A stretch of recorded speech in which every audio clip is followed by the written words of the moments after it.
Bom, então a ideia do projeto era a gente fazer um sistema de controle de monitoramento de qualidade de um processo de produção de um suco de uva, nesse caso, né? Aí a gente usou 5 tipos diferentes de sensores, a gente acabou usando 8 no total, se não me engano. Os parâmetros que a gente mediu no projeto foram temperatura ambiente da sala, umidade do ambiente também. A umidade do ambiente também. A gente mediu a coloração do líquido para fazer um controle de qualidade. A gente também mediu a temperatura do líquido, caso tenha algum tipo, dependendo do... Talvez exista algum tipo de... Pode ser feito algum tipo de controle desse tipo de parâmetro que pode depender da qualidade, talvez muito quente pode acabar estragando o suco ou alguma coisa desse tipo. Checagem de volume, para ver se cada garrafa está saindo com a quantidade devida do líquido.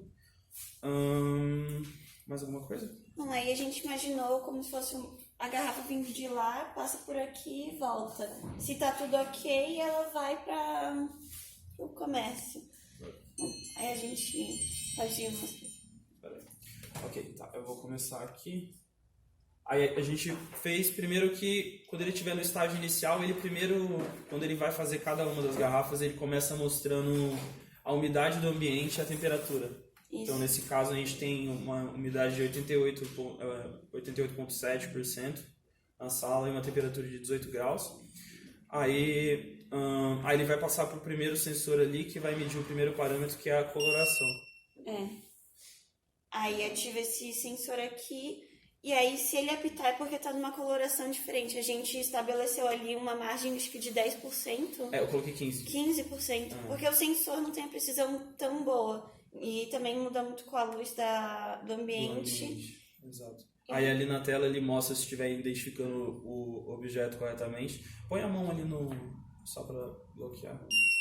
E aí se tiver coloração incorreta, ele vai apitar para dar um aviso sonoro para alguém que estiver operando ali saber que tem um problema.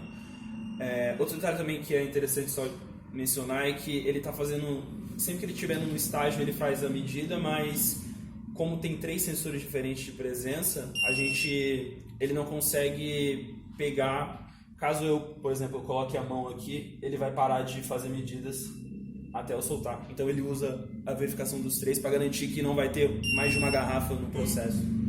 Aí um detalhe também que é interessante mencionar, porque também é uma das razões de às vezes apitar ali, é que como esse sensor ele é sensível à luz ambiente, né? Às vezes ele pega um ruído e tal.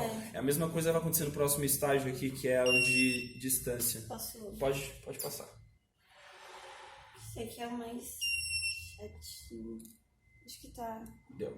Aí ele tá mostrando aqui que o volume tá correto, aí ele faz uma checagem aqui. Se tu colocar... Que aí vai pegar daqui e vai apitar que tá incorreto. Exato. Aí o próximo vai ser a de temperatura. Aí temperatura infravermelho.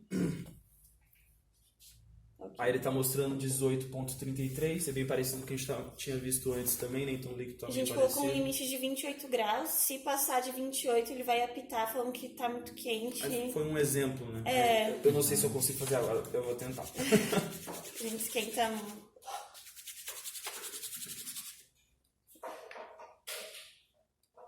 Tá quanto? Deu 26,7. Ai, meu Deus. Vê se vai. 27,6. Quase lá. Mas aí quando dá, a gente testa se der 28 graus, ele apita. E aí passa pra cá e se não apitou em nenhum estágio, o produto tá pronto. Tá tudo certo. Vai. Um detalhe também que a gente tentou fazer e acabou tendo um problema, né, que eu achei interessante, que como a gente tem uma preocupação com, a gente tinha mencionado de redução de gasto, né, que a gente tinha 2 sensores que a gente tinha disponibilizado para trabalhar, né, tinha aquele menorzinho preto, eu não me lembro do código, e tinha esse aqui. Aí a gente optou por esse porque ele tem um alcance maior, né. Aí, de acordo com o datasheet, era para ser 25 centímetros, mais ou menos, ou 20, que era o alcance dele. E aí a ideia era diminuir a quantidade de sensores, se possível, se fosse um alcance maior, usar só um sensor de distância.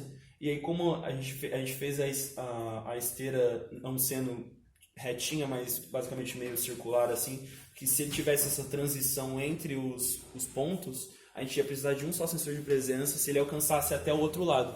Mas ele não consegue chegar aqui, é bem menor do que até o que o datasheet A diz. gente teve que usar mais de A gente teve que usar 3, mas se tivesse um sensor que pegasse mais longe, a gente poderia reduzir isso para um só, se tivesse essa transição entre estágios, né? Ele teria que se mexer. Mas aí foi um detalhe também que a gente teve que adaptar. E eu acho que é isso, basicamente. O rótulo a gente tentou, a gente ia usar o Raspberry Pi, mas acabou não dando certo, a gente ficou o final de semana tentando mexer. Aí, como não deu certo, a gente decidiu focar no resto para funcionar certinho. Exato.